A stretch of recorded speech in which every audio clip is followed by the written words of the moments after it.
शिक्षा वो ताकत है जो सुंदरता, धन, ताकत सब चीज को परास्त कर देता है। ये मैं नहीं, चाणक्य कहते थे।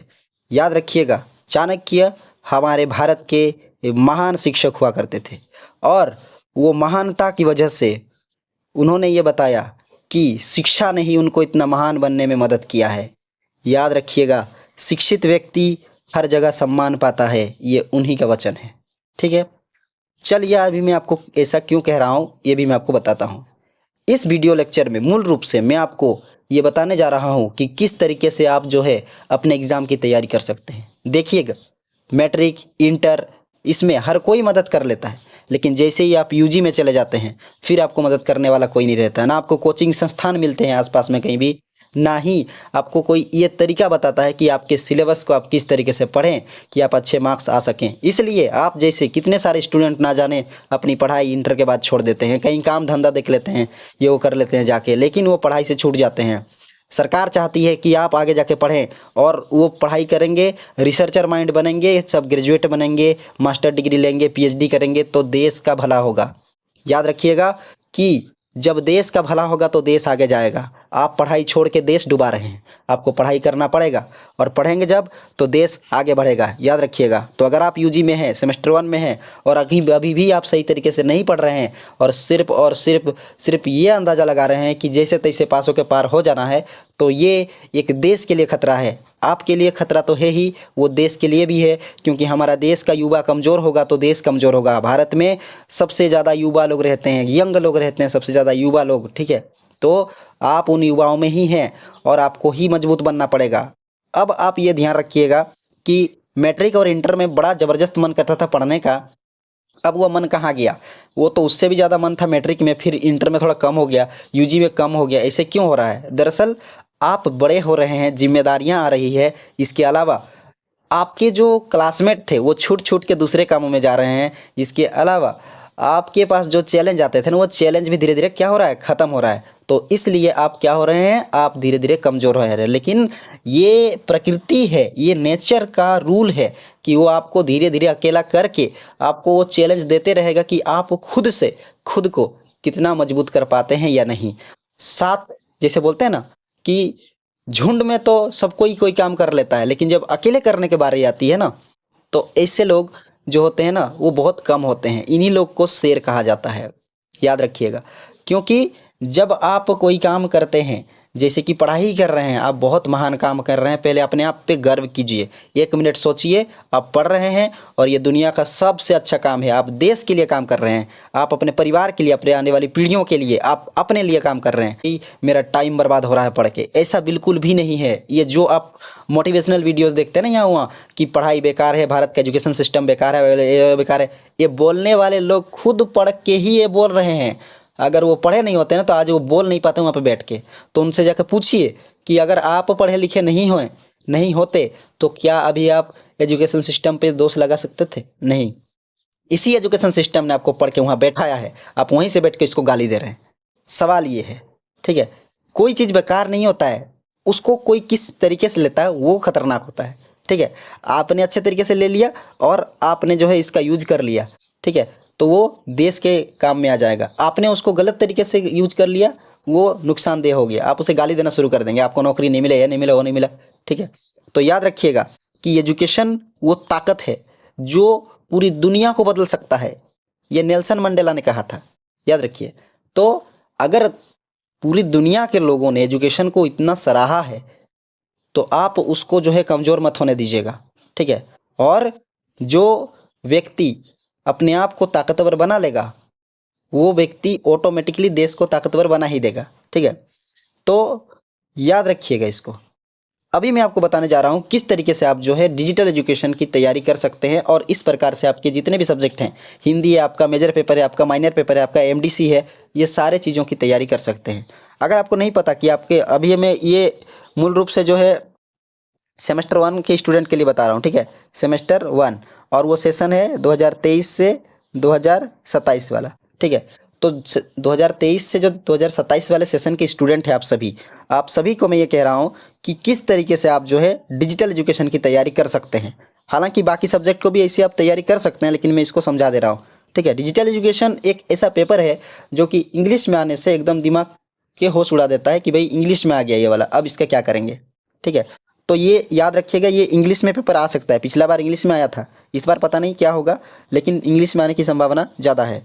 तो देखिए यहाँ पर क्या लिखा है, Kolhan university Chaibasa FYUGP semester 1 under NEP SEC1 ये skill enhancement course digital education, और क्रेडिट हो गया 3। अब ये क्रेडिट क्या होता है, आप देखिएगा आपके हर एक सब्जेक्ट के पास में ये सिलेबस में क्रेडिट लिखा रहेगा। टोटल आपके क्रेडिट हो जाते हैं 20। ठीक है, आपके टोटल जो सब्जेक्ट हो गए उसके साथ मिला दीजिएगा 20। टोटल सब्जेक्ट क्या है, एक आपका हो गया हिंदी, एक आपका हो गया ये डिजिटल एजुकेशन, एक आपका हो गया अंडरस्टैंडिंग इंडिया, एक आपका हो गया इन्वायरमेंटल स्टडीज़। ठीक है, और इसके अलावा आपके मेजर पेपर हो गए जो कि आपका मेजर पेपर है। ठीक है, इसके अलावा हो गया MDC, तो हो गया कितना, 1 2 3 4 5 6, और एक हो गया आपका माइनर, मिला के 7, यानी कि 7 पेपर है, 7 पेपर हैं। और 7 पेपर में आपको जो मार्क्स हैं टोटल, ठीक है, वो 500 के आसपास हैं, और जो आपके क्रेडिट हैं टोटल वो 20 हैं। ठीक है, यानी कि आपने जो ABCID बनाया था, आपको याद होगा आप लोगों ने ABCID बनाया था, ABCID। ठीक है, इस आईडी में ही आपके क्रेडिट जमा किए जाएंगे। जिस स्टूडेंट का क्रेडिट जितना ज़्यादा होगा आने वाले एडमिशन में उसको ज़्यादा तवज्जो दिया जाएगा, और मार्क्स तो आपको लाने ही हैं। ठीक है, वो तो आपको ऑटोमेटिकली आ जाएगा। चलिए मैं आपको बताता हूँ डिजिटल एजुकेशन की तैयारी कैसे करें और बाकी सब्जेक्ट की भी तैयारी कैसे करें। ये एक प्रकार से मोटिवेशनल वीडियो है। ठीक है, आप इसको समझ के बाकी सब्जेक्ट की तैयारी कर सकते हैं। और फिर से मैं कह रहा हूँ, आराम मत कीजिए। ठीक है, आराम हराम है, महात्मा गांधी ने कहा था। ठीक है, क्योंकि आराम करते हैं तो उस समय से ही आप अपने आप को लूज़ करना स्टार्ट कर देते हैं। ठीक है, रेगुलरली पढ़ते रहिए। देखिए क्या दिया है यूनिट 1 में, यूनिट 1 में दिया है इंट्रोडक्शन टू डिजिटल एजुकेशन। यहाँ पर जो पॉइंट्स हैं उन पॉइंट्स को आपको पढ़ना है और समझना है। एग्ज़ाम डी इसको तैयारी करा चुका है एकदम हिंदी इंग्लिश दोनों में। आप चाहें तो एग्ज़ाम डी के चैनल पे जाके प्लेलिस्ट में डिजिटल एजुकेशन के देख सकते हैं। और अगर आपको इसका PDF चाहिए तो एग्ज़ाम डी के ज्वाइन बटन पे ज्वाइन होकर वहाँ पे सेमेस्टर 1 लिखा रहेगा, उसको क्लिक करके आप जो है इस सारे PDF को ले सकते हैं। ठीक है, वो आप घर में आराम से एक एक करके एक एक शब्द को पढ़ सकते हैं उसको। ठीक है, तो इस प्रकार से पिछले बहुत सारे स्टूडेंट ने अपने जो है एक्सपीरियंस शेयर किए हैं कि उनको बहुत अच्छे मार्क्स आए हैं इससे, और वो काफ़ी ज़्यादा जो है हैप्पी हैं एग्ज़ाम डी के जो एजुकेशन है पढ़ाने का तरीका से। ठीक है, तो आप भी उम्मीद करता हूँ कि आपके लिए भी एग्ज़ाम डी एक अच्छा प्लेटफॉर्म साबित हो, आपको भी अच्छा एक मार्क्स दिलाए, आपको अच्छा एजुकेशन का तरीका दिलाए, आपको रिसर्च करने का तरीका सिखाए। एग्ज़ाम डी का सिर्फ यही सबसे बड़ा उद्देश्य है कि जितने भी स्टूडेंट हैं मूल रूप से कोल्हान यूनिवर्सिटी के, ठीक है, उनको आगे लेके जाना है बाकी यूनिवर्सिटी से। ये कोल्हान यूनिवर्सिटी एक दिन झारखंड का टॉप यूनिवर्सिटी बनेगा। ठीक है, अगर आप इसी तरीके से मेहनत करते रहेंगे तो। यूनिट 1 की अगर बात करेंगे, ठीक है, तो हमारी यूनिवर्सिटी ने ये बताया कि meaning and evolution of digital system, role and significance of digital technology, digital education versus traditional education, advantage and disadvantage of digital education. Total यहाँ पे 4 आपको पार्ट मिलेंगे इसमें, है ना। यूनिट 1 में 4 पार्ट हैं। ये 4 पार्ट को अगर आप एक एक दिन करके भी बनाते हैं इसको, ठीक है, तो 4 दिन में आपका कंप्लीट हो जाएगा। इसके अलावा 5वें दिन आप खुद का टेस्ट ले लीजिएगा, तो इससे आपको क्लियर हो जाएगा कि यूनिट 1 आपका कंप्लीट हो गया। ठीक है, बस इतना ही काफ़ी है, इतना भरोसा काफ़ी है कि यूनिट 1 आपका कंप्लीट हो गया। ठीक है, उसके बाद आपको यूनिट 2 में चले जाना है। यूनिट 2 में जब आप देखेंगे तो डिजिटल एजुकेशन एंड टूल्स है। अब डिजिटल एजुकेशन एंड टूल्स क्या है, इसको लेकर भी वीडियो आपको मिल जाएगा एग्जाम डी के चैनल पे प्लेलिस्ट में मिल जाएगा। एकदम यूनिट 2 का एकदम वर्ड बाय वर्ड बना हुआ है। इसके अलावा इसका PDF भी आपको वहाँ पे मिल जाएगा।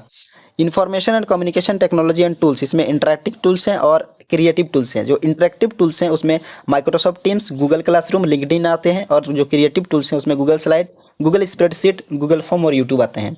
इनको भी मैंने बहुत ही डिटेल से बताया है। आप उसको जब देखिएगा तो आपको पता चलेगा कि किस तरीके से जो आपको उसमें कहाँ कहाँ क्या क्या समझना है, किस तरीके से आपको रिसर्चर माइंड होना है, किस तरीके से आपको तैयारी करना है। मेरा मकसद है स्टूडेंट को शॉर्टकट नहीं बताना, उसको लॉन्ग कट में ही लेके जाना है, लेकिन मैं उनको रिसर्चर माइंड बताता हूँ। ठीक है, सफ़र लंबा हो तो मज़ेदार होता है, शॉर्टकट सफ़र में मज़ा नहीं आता, याद रखिएगा। सफ़र लंबा हो तो मज़ा देता है, शॉर्टकट सफ़र में मज़ा नहीं आता है, याद रखिएगा इसको। और लंबे सफ़र में अगर आप थोड़े खोजी हो, कुछ नया नया चीज़ ट्राई करें तो मज़ा और बढ़ जाता है। ठीक है, बताइएगा आपको कैसा लगा। ठीक है, ज़रूर कमेंट करके बताइएगा कि मेरे बातों का महत्व आपके लिए कितना है और कितना आप खुद को इससे रिलेट या कनेक्ट कर पाते हैं। ठीक है, क्योंकि वही लोग समझ सकते हैं जो मूल रूप से एजुकेशन को रिसर्चर माइंड से देखते हैं, वो नहीं जो शॉर्टकट ढूंढते हैं। शॉर्टकट के लिए यूट्यूब पे पड़ा हुआ है भर भर के, आप देख सकते हो सबको। ठीक है, आ जाते हैं यूनिट 3 पे। यूनिट 3 पे आपको मूल रूप से क्या मिलेगा? यूनिट 3 पे है डिजिटल एजुकेशन इन इंडिया, यानी भारत में डिजिटल एजुकेशन के बारे में आपको बताया जाएगा। Government initiative for digital education in India, इसमें आपको स्वयं ई पाठशाला, नेशनल लाइब्रेरी के बारे में, डिजी लॉकर के बारे में बताया जाएगा। इसके अलावा ये भी बताया जाएगा कि कौन कौन सी चीज़ें जो है वो लाभदायक है और कौन कौन सी चीज़ें जो है चैलेंज है भारत के डिजिटल एजुकेशन के लिए। ठीक है, ये भी आपको वहाँ पे लेक्चर में मिल जाएगा, आप उसको ले लीजिएगा। ठीक है, इसके अलावा है आपका ई गवर्नेंस। ई गवर्नेंस जो है पिछला बार शायद उतना नहीं पूछा था, तो संभावना है कि इस बार ज़्यादा पूछेगा। तो आपका यूनिट 4 में सिर्फ ई गवर्नेंस है। ई गवर्नेंस में आपको जो जो पढ़ना पड़ेगा वो है आपका G2C, G2E, G2B, G2G और ई गवर्नेंस इन झारखंड। तो ये क्या है? G2E, G2C, G2G, G2B क्या है? इनको मैंने डिटेल से बताया, एक एक चीज़ को एकदम अच्छे से बढ़िया तरीके से समझा के बताया। आप जरूर देखिए उस वीडियो को, एकदम आपको समझ में आ जाएगा और एग्जाम आपके लिए चुटकी में जो है पार हो जाएगा और आपके अंदर जो खोज करने की जो क्षमता है वो ज़्यादा बढ़ जाएगी। ठीक है, और लास्ट में मैंने आपको दिया है कुछ सजेस्टेड रीडिंग्स, ये आपके सिलेबस में है, मैंने उसको यहाँ पर जो है दिखाया है कि कौन कौन सी बुक है। अगर आप कुछ ज़्यादा ही पढ़ने वालों में से हैं, कुछ ज़्यादा ही रिसर्च करना आपको पसंद है, ठीक है, और इस प्रकार से आपको लगता है कि आप अपना दिमाग स्पेशली अलग तरीके से खोजें, तो आपको ये 3 बुक जरूर पढ़नी चाहिए। ठीक है, 3 बुक है 1, 2, 3। ठीक है, एक है ई गवर्नेंस इन इंडिया, एक है इंफॉर्मेशन एंड कम्युनिकेशन और एक है आपका डिजिटल इंडिया। इनको आपको ज़रूर पढ़ना चाहिए। अमेजोन पे ये मिल जाएगा आराम से, या फिर इंटरनेट पे मिल जाएगा। ठीक है, आपको जो है ये सब आराम से मिल जाएगा, आप ज़रूर इसको खरीदिए। सेमेस्टर 1 बार बार नहीं आता है, एक बार आता है और ये आपके लाइफ के लिए बहुत बड़ा चीज़ होगा। ठीक है, आप आगे जाके खुद को गौरवान्वित महसूस करेंगे कि भाई मैंने सेमेस्टर 1 में जो जो सजेस्टेड रीडिंग्स बुक दिए थे मैंने उसको पढ़ा। और ये इसको यकीन मानिए कि अगर आपने ईमानदारी से उसको पढ़ लिया तो उसके बाद आपका जो माइंडसेट अभी है वो माइंडसेट तब नहीं रहेगा, वो माइंडसेट एकदम चेंज हो जाएगा। आप एकदम अलग तरीके के इंसान बन जाएंगे, एकदम ही आपकी सोच अलग हो जाएगी और उस समय आप सही मायने में किसी देश के नागरिक कहलाएंगे। सही मायने में वो नागरिक होता है जो कि जो सरकार दिया उसको पढ़ने के लिए, उसको पढ़ने के बाद वो उस देश की सेवा में लग जाता है, वो उस देश को आगे बढ़ाने में योगदान देता है। ठीक है, आज अमेरिका इतना आगे क्यों है, आज ब्रिटेन इतना आगे क्यों है? वो अपने देश के लिए समर्पित है, वो उसकी युवा अपने देश के लिए समर्पित है। हम लोग की युवा अगर अपने देश के लिए समर्पित है तो उसको पढ़ना पड़ेगा, उसको पढ़ने के लिए आगे आना पड़ेगा, उसको रिसर्चर माइंड होना पड़ेगा, सारा काम छोड़ के आपको पहले पढ़ाई करना पड़ेगा। ठीक है, देखिए मैं आपको ये चीज़ बता रहा हूँ कि पढ़ना कितना ज़रूरी है। ठीक है, और अगर मेरी बातों से आपको 1% भी मोटिवेशन आता है, 1%, 0.01% भी मोटिवेशन आता है और आप पढ़ने लग जाते हैं, आप जो है अच्छी तरीके से यूजी सेमेस्टर 1 की तैयारी करने लग जाते हैं, तो समझ लीजिएगा कि ये बहुत अच्छा एक काम है शिक्षा के क्षेत्रों में। ठीक है, एग्ज़ाम डी का एक ही मकसद है कि शिक्षा के क्षेत्र में स्टूडेंट को बहुत आगे बढ़ाना है और फिलहाल कोल्हान यूनिवर्सिटी को हम लोग जो है बहुत आगे लेकर जाएंगे। कोल्हान के छात्रों को, कोल्हान अभी एकदम बहुत नीचे है, बाकी यूनिवर्सिटी के लिस्ट में इसका नाम भी नहीं आता है। भारत में पता नहीं कितने नंबर पे, कितने नीचे में है ये, क्योंकि इसके स्टूडेंट ही इतने इस प्रकार से सोए हुए हैं कि अब इनको समझ में नहीं आ रहा है कि करना क्या है। तो अगर यूनिवर्सिटी आगे जाएगी तो याद रखिएगा आप लोग भी आगे जाएंगे और यूनिवर्सिटी आगे तभी जाएगी जब पहले आप कदम बढ़ाएंगे। आपको पहले कदम बढ़ाना होगा। भूल जाइए कि इन्होंने क्या किया था, कितने सारे इसे पास हो गए चीटिंग करके, क्या करके। आपको सिर्फ आगे जाना है और आपको आगे जाके पढ़ाई रिसर्चर माइंड करना है, कॉलेज में जाके क्लास करना है, सर को बोलना है क्लास कराने के लिए। और जब आप क्लास करेंगे, हर सब्जेक्ट के क्लास करेंगे और इस अपने एजुकेशन के लिए आप लड़ेंगे, तो याद रखिएगा ये यूनिवर्सिटी की पूरी सिस्टम जो है आपको आगे बढ़ाएगी, क्योंकि उनका काम ही यही है। सरकार उनको इसलिए ही वेतन देती है ताकि वो आपको शिक्षित कर सके। ठीक है, ये आपकी जिम्मेदारी है, याद रखिएगा। सारा ताकत जनता के हाथ में होती है। जनता ताकतवर, देश ताकतवर और सब कुछ ताकतवर। ठीक है, तो ये था एक छोटा सा मोटिवेशन वीडियो जो कि आपको पढ़ाने के लिए, आपको पढ़ने के लिए जागरूक कर रहा है। ठीक है, यही मेरा आपसे विनती है कि प्लीज़ और प्लीज़ पढ़िए, मन लगा के पढ़िए। ठीक है, और अपना रिजल्ट में अच्छा मार्क्स लाइए, अच्छा क्रेडिट लाइए और फिर देखिएगा आपका जो रिसर्चर माइंड है ना वो ऑटोमेटिकली बढ़ जाएगा। ठीक है, बहुत बहुत धन्यवाद आपका। कुछ भी अगर आपको डिजिटल एजुकेशन से कोई भी टॉपिक समझ में नहीं आ रहा है, ठीक है, तो आप एग्जाम डी के प्ले लिस्ट में उसे देख सकते हैं, आप कमेंट कर सकते हैं। ठीक है, और जितने भी स्टूडेंट हैं जो पढ़ाई को लेकर सिंसियर है, पढ़ाई को लेकर जागरूक हैं, एग्जाम डी में उन सभी को वेलकम है। बहुत बहुत धन्यवाद आपका।